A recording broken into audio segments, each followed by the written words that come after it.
Good afternoon, Halifax. Welcome to Haligonia.ca and the Weconomist. I'm Giles Crouch, the Weconomist, and with me today is Gail Lethbridge. Hello. The gifted typist. See you all the time on Twitter. Now we're face to face and real life. Real life. Oh, how do we do real life anymore? I know.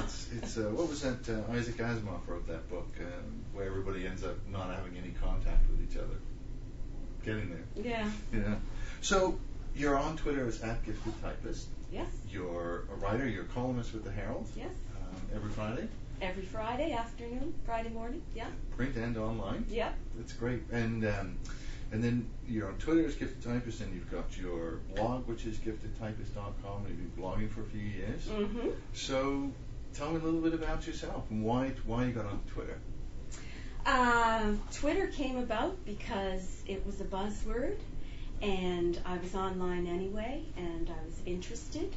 When I first joined in about January of this year, I didn't quite understand it. I didn't quite know how you connected with people. I didn't know anyone else on Twitter.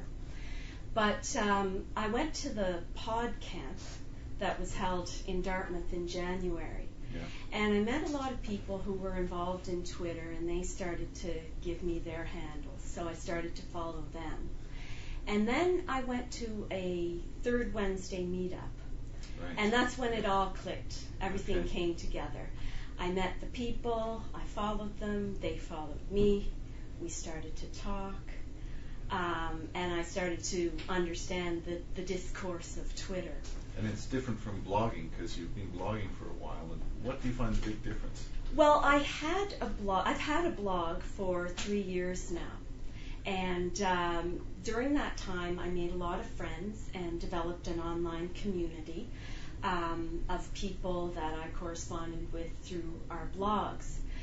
But as I got into it, I found I started to get frustrated and a little bit alienated because I felt like I knew and cared about these people, but I was never going to get to see them face to face. I was never going to have a personal relationship. There's always a bit of distance. There was always going to be the distance. And even though you learn a lot about people through your online correspondence, you don't really get the real thing. You don't get the eyes, you don't get the facial expressions, you miss out on a lot of the subtleties that make human relationships what they are, the complete human relationship. And the sustainable side? Yeah, because you're not getting that feedback and that ongoing relationship. You miss out, I think.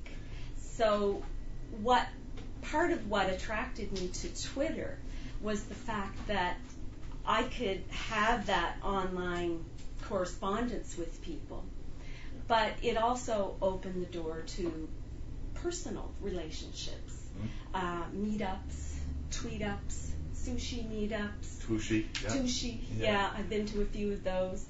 And I just really enjoyed meeting those people and forming those networks, both for professional purposes, but also for social purposes. Well, Halifax Chicks. You're part of Halifax Chicks. I was at the inaugural meeting. Great. Yes. So tell me a little bit about that and what you're doing. We've had Kimberly Walsh on here. She's alias Grace and fantastic person.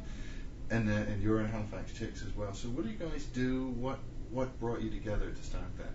Well, it came about as a result of Twitter. And alias Grace suggested some of the girls get together at a bar, and we had some drinks and chatted and started to ask each other how we were using Twitter and what it meant to us, and decided it was a good idea that we do it again. So the next month another one was planned, and so on and so forth. So the thing started to build a momentum. And as it grew, so did the numbers and the relationships. Some of these people started to become friends when we had never met one another before. It was all through Twitter. So eventually, in the October meeting, we had a presentation by the Bus to Move, the Right. breast cancer people. They're raising money for breast cancer equipment, and Richard Simmons is going to be there. Richard Simmons is going to be there. Anyway, they made a pitch to Halifax Chicks to put together a team. Yeah.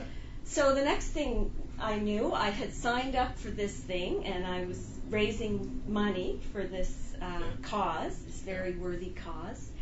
And last Saturday, a week ago Saturday, I was with the Halifax Chicks at the Clayton Park Sobeys on what I called a charm offensive.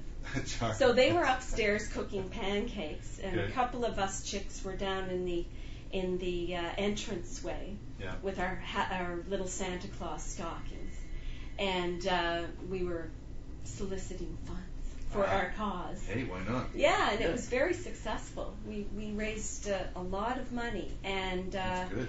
and it was a great event for us to be involved in, and it was also a wonderful experience, because I found that so many people are touched by this disease, breast cancer, and are moved to give, and to give generously. Yes.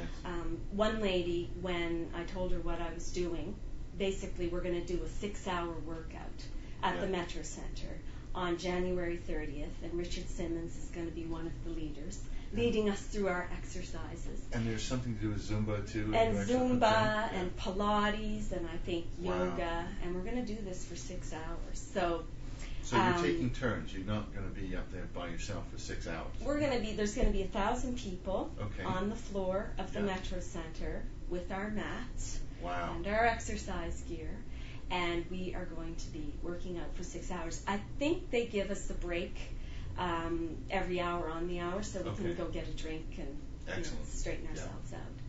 But yes, we're going to do that, and our goal, each person has a goal of $1,000. Okay. So as I announced on Twitter at the end of last week, I hit my goal last Thursday, and in fact I've exceeded my goal. I'm at $1,100 now, and still going. And still going. Yeah. And you said there was a lady that came up and talked to you. And she opened up her purse, her change purse, when I told her, and she just dumped her money in.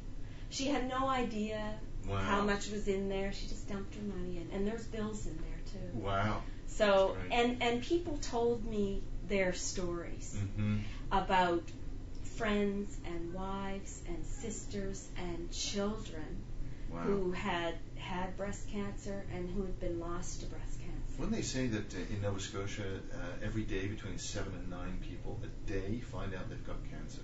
I think they said, I went to a rally, a Bus to Move rally last week, and I think they said something around 700 people per year in Nova Scotia are diagnosed with breast cancer. Wow. And, that's in a province of under 1 million. Yeah, it's very high. Gives you an idea. Yeah, shocking. At least we've got good treatment here. Yes, and the treatment will get better because we're raising the money for digital mammography equipment, and they're also trying to put together a complete breast treatment regime so that you can have it all done in one place, and you don't have to move from one place to another. So. We're just going to take a quick break. We'll be back in just a minute with gifted typist Gail Lethbridge on the Weconomist Show.